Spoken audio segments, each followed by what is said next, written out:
Cole's Restaurant is a Los Angeles area restaurant that opened in 1908.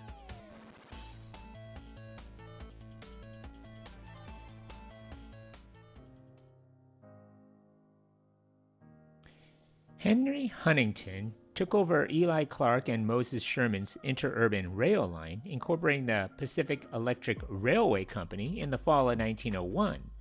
Basically, it was Huntington's intention to use the service as a way to sell real estate more than anything else.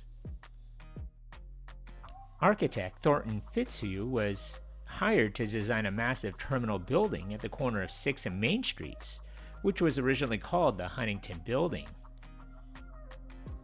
The Pacific Electric Building was designed for Henry Huntington and was constructed between 1902 and 1905. When the $1.7 million terminal opened on January 12, 1905, it was the tallest business building west of the Mississippi.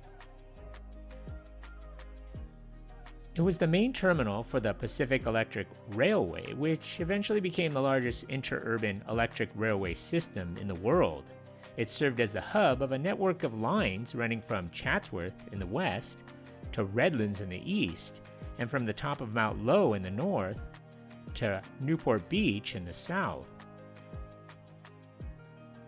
The last big red car would roll out of the 6th and Main Terminal in 1961. Cole's Pacific Electric Buffet, named so because it was situated on the ground level of the then new Pacific Electric Building, was first opened on December 8, 1908 by an entrepreneur named Harry Cole. It served the commuters of the Pacific Electric Company.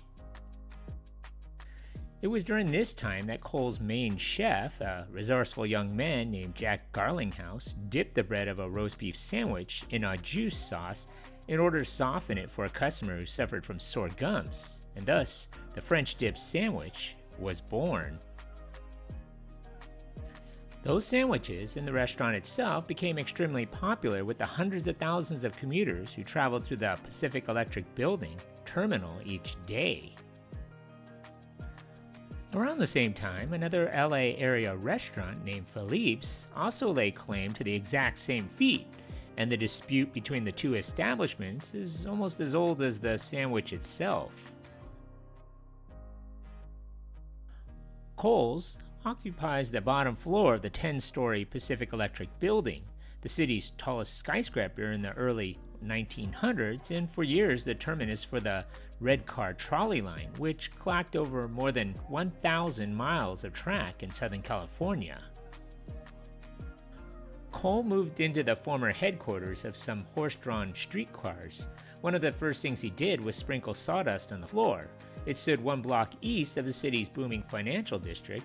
The place became a haunt for bankers, attorneys, newspaper types, and politicians, as well as more respectable folks. Cole took over the terminal for horse-drawn cars that the big red cars were putting out of business. He sprinkled some sawdust on the floor and opened his restaurant and saloon. Cole hung 3 Tiffany glass lampshades over a massive mahogany bar and built tables from the sides of old trolley cars.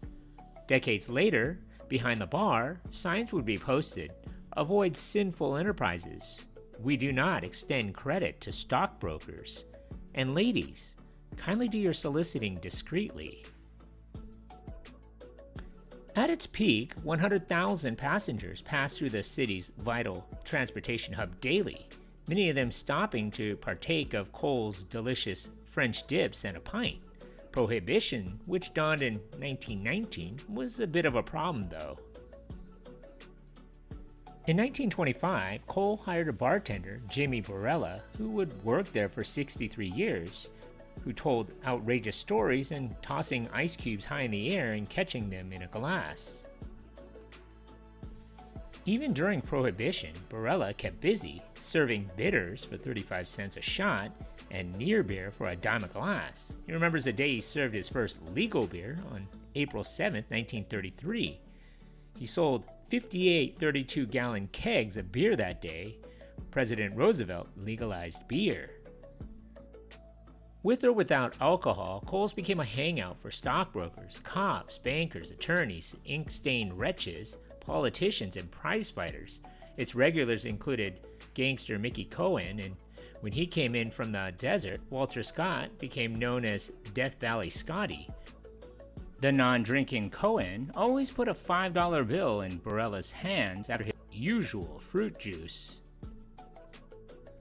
In 1933, Harry Kohl's son, Rollin, who was a bit of an entrepreneur himself, decided to start cashing checks out of the restaurant's back room. Customers would form a line 1 block long to cash checks at the tiny cage in the back corner of Kohl's. The company operating statement in 1936 showed 176,000 checks deposited for a value of $7.1 million. They wound up giving out over $1 million each month, which was larger than the amount any U.S. bank was giving out during that same time. The shrewd owner realized that customers would often be returning a portion of the cash to pay for their lunch and/or drinks. Rollin developed a code to deal with possible bad check passers. Johnny, the son, would call to a waiter, "Did you get the prescription filled?" And the waiter would summon police to grab the suspect, who wasn't always a stockbroker. Kohl's vintage outdoor sign still displays the word payroll, but checks cashed part was removed long ago, lest new customers think the service is still offered. Kohl's French dips are constructed out of a variety of hand-carved meats, including lamb, pastrami, turkey, and typical roast beef. They can also be adorned with extra meat, Swiss, cheddar, goat, or blue cheeses, and an atomic pickle spear. The meat truly is hand-carved, right off the turkey-type turkey. Kohl's prospered as the rail lines and downtown business prospered, but less than a decade after the red trolleys were taken off the streets in 1961, the financial center began to decline. By the early 1960s, Los Angeles voters had scrapped the city's 13-story building height limit, and within a decade, major banks and brokerage houses decamped, moving to the new high-rises 5 blocks west. Finally, Pacific Electric's successor, Southern Pacific Transportation, moved to Monterey Park in 1989. Of the old tenants, only Kohl's is left, a designated city historical monument. In 1974, the city of Los Angeles designated Kohl's a historical landmark site number 104 and a state point of historical interest, not only due to its significant location, but also its culinary invention. Over 400 location shoots have taken place at or near Kohl's, including scenes from Forrest Gump, Jumpin' Jack Flash, and interior shots for the 1970s Streets of San Francisco TV series. In Jumpin' Jack Flash, Kohl's once again stood in for a New York bar, this time as a place where Terry Doolittle, aka Whoopi Goldberg, gets kidnapped by a man in a tow truck while making a telephone call from a public phone booth.